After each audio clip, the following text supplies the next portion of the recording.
Yep. Exactly what you expected, guys. Exactly. Guys, keep it going for my man Vaughn and all the very funny people who see this video. It's been really great. Appreciate it. It's been raining a lot, hasn't it? Yeah. Pretty crazy, right?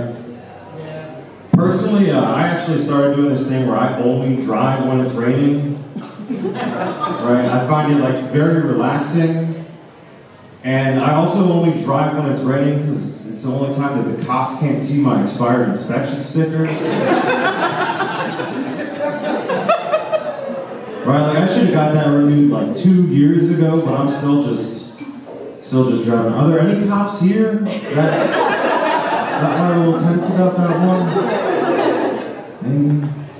I don't know, I'm a little worried, like after the show, if this situation were to happen, you know, someone comes up to me and be like, hey, I think I'm getting, about to sign an autograph and I just get a ticket. So it's a very expensive autograph. That's what a ticket is, I think.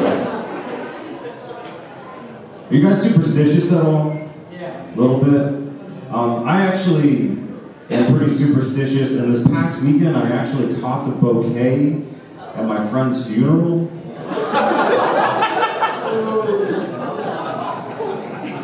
And guys, I'm just really hoping I'm next. I mean, you should have seen how beautiful this funeral was. They were saying such delightful things about the deceased. To clarify, it wasn't really a bouquet, someone just throwing a rose down the grave and caught it and was like, this is mine.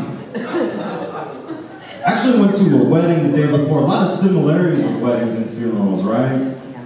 Like on one occasion, like you're mourning the loss of a life, and the other one's a funeral.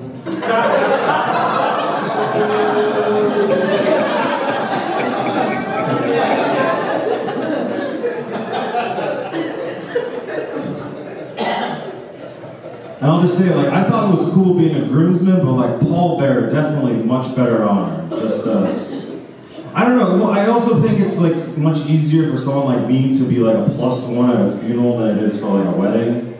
Right? Because like there's so much expectations when you go to a wedding, right? There's pictures being taken, everyone's like, smile, be happy, but like I pretty much just have like resting sorrow face, so like you put me in a funeral and I'm killing it. I mean, I'm like bringing my authentic self to that display. I'm just a very empathetic person, guys, alright?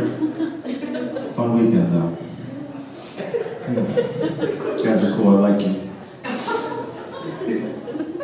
I do want to apologize, if I'm a little bit off tonight. I usually take a pill when I perform comedy. And I honestly don't really feel comfortable doing this unless I take like 20 to 25 milligrams of Viagra.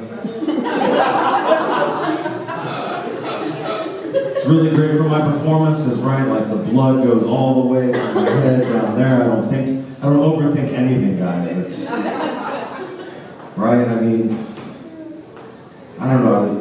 Basically, the reason I bring this up right now is I'm actually out of my supply. This crowd seems like it might be able to hook me up a little bit. I mean, I got money. I assume $20 a pop. I'm good for it. Right? I'm good. Which is also a compliment. I'm saying you guys are a sexually active crowd, alright? So make sure to pat yourself on the back, but just keep asking your doctor if it's safe to do so. That's like one of my friend's dads. I'm like, come on, man, you can't just keep herniating your disc. Like, we know what's going on. Heavy lifting. His wife's big. All right, never mind. Let's see. I want to talk to you about my friend Jesus real quick. I'm going to talk about him. If I get everything correct about the story and what's going on, is like Jesus died thousands of years ago, and still to this day we're waiting for him to come back. Like, isn't it about time you just accepted that Jesus ghosted us? Or in his case, Holy Ghosted us? I'm just saying, you guys sent way too many dick pics, and now Jesus isn't gonna... Alright. Not the clap for it, that's fine. That's fine. I'm gonna keep trying. Just 10 more minutes of Jesus jokes until you like them, right? No, but I like to imagine, right, like, nothing like faithful Christians, are pretty much like me as a Redskins fan. Just every year being like, this is our year, baby, this is it. All right.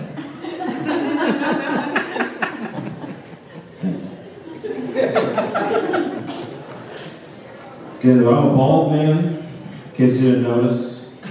And right now, it's tough to find pride amongst bald people, especially if you're a white man.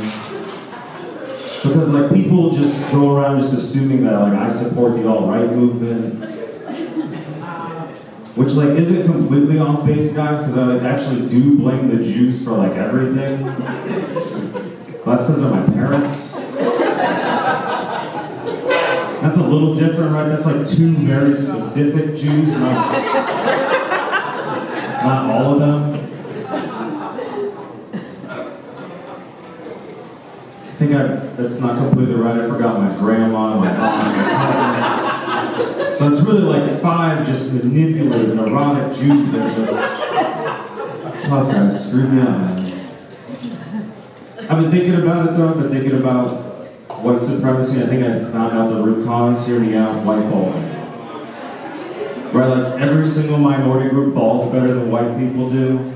Right, black bald is sexy. R&B singer, model, right? Asian Buddha, or Asian bald Buddha, just very zenful, full of wisdom. But like white bald like me, just gigantic baby, that's... Like you lose your hair and the Benjamin Button just starts right away, guys. So I can imagine, right, you're a white man, you're losing your hair, you're very insecure about it. Like I can connect the dots, and I see why they might join a support group. Where like everyone's wearing a hood.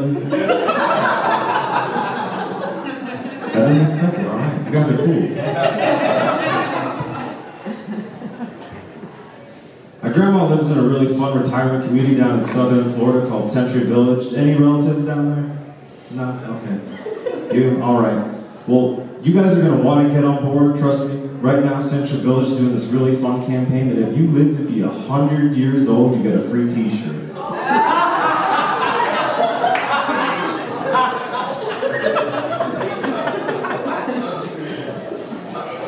Yeah, on it it says West Palm Beach, The Walking Dead. And on the back, The Rolling Dead.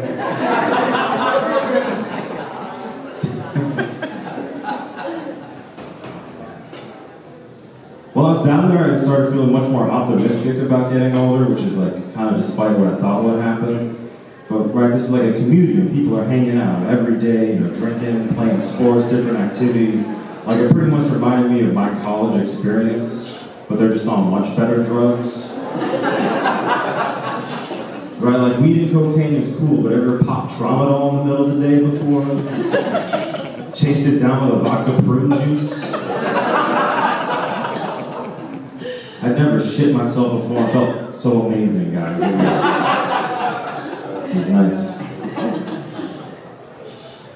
My grandma actually saw me for the first time with this haircut. It was a difference. It was a change for her, right? She was like used to comb over Allan, not American History X Allan. Because she's my grandma, she like let me know how she felt about it right away. Right, so instead of getting like the nice usual embrace, kiss on the cheek, milk and cookies on the table, my grandma instantly just starts breaking down in front of me. She was just like, no, my beautiful baby grandson. You look like a rabbi that left the temple to join a biker gang. And then I got upset. I had to defend myself against Grandma. I was like, Grandma, DC Bike Share is not a gang. It's a community of like-minded individuals, all right? Who care about the environment, the ecosystem. And I stabbed her.